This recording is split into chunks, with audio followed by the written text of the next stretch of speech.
at the international desk at CNN, the world's news leader. I'm Lynda Kinkade. Happening right now at the iDesk. Two men arrested in connection with the murder of Kremlin critic Boris Nemtsov. Now the question, who are they? Plus, remembering a pivotal moment in the US civil rights struggle. 50 years ago, when crowds bravely marched for voting rights, commemorations are underway this hour. And the dress debated around the world, now the inspiration for a strikingly powerful message. Live from CNN Centre, you're at the international desk. Hello and welcome, I'm Lynda Kinkade. Investigators in Russia have announced the arrest of two suspects in connection with the killing of opposition leader Boris Nemtsov. He was gunned down in Moscow a week ago. The suspects are said to be from the rebellious North Caucasus region. Well, let's get a sense of the politics in play and the questions being raised.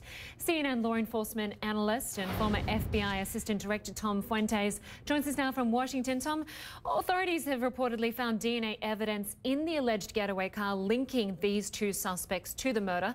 How strong is DNA evidence in a case like this?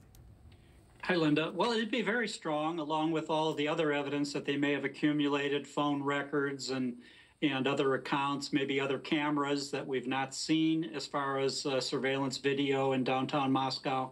But, you know, the only thing about this is it seems so obvious to expect that Putin did this that in a way, you know, it almost makes it less likely that he did it in my mind, or at least raises the possibility that others may have been involved and wanted to embarrass Putin, wanted to embarrass the authorities in the Kremlin. And, you know, Nemtsov is known to have had other enemies, and that the movement that he was head of had a great deal of fragmentation. It wasn't actually unanimous. So there are a lot of possibilities here of who may have paid for hired killers to kill him. And that's a very good point, because, of course, I don't think many people will be satisfied once they find who carried out the killing. I think they want to know who ordered this killing. And as a former FBI Assistant Director, what sort of tactics could be used to get that sort of information? Well, let's just say that the tactics available to the FSB and the other security services in Russia don't have the same restraints on them that our services would have either in the United Kingdom or the United States. So their rules of criminal procedure are, let's say, more lenient toward how they conduct their investigation and the techniques that they can use. What do you mean by that? What sort of techniques? Well, it's easier for them to obtain wiretaps. It's easier for them to you know, conduct the type of interrogations that they may want in terms of keeping somebody in a mode of being interrogated for a long period of time, where, you know, in our countries, you might not have that ability to detain somebody that long without more solid evidence.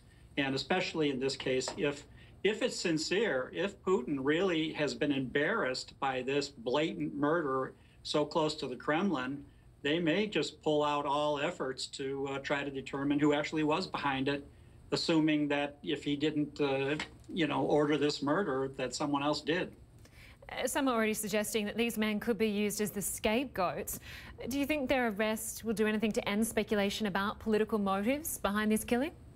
No, I think it'll only increase it. And, you know, in terms of the North Caucasus region in Russia, you know, for many of the people there, they're anti-Putin, they're anti-regime. They've been wanting their independence in places like Chechnya and Dagestan since the early 90s, when the Soviet Union collapsed, and have not been able to get it. And the treatment at the hands of the Russian military has been extremely harsh, particularly under Putin. So if anything, people from that region you would naturally expect to be allies of Nemtsov taking on Putin, not partners with the Kremlin. Tom Fuentes, as always, great to talk to you. Thanks very much for your time today. Thank you, Lynn.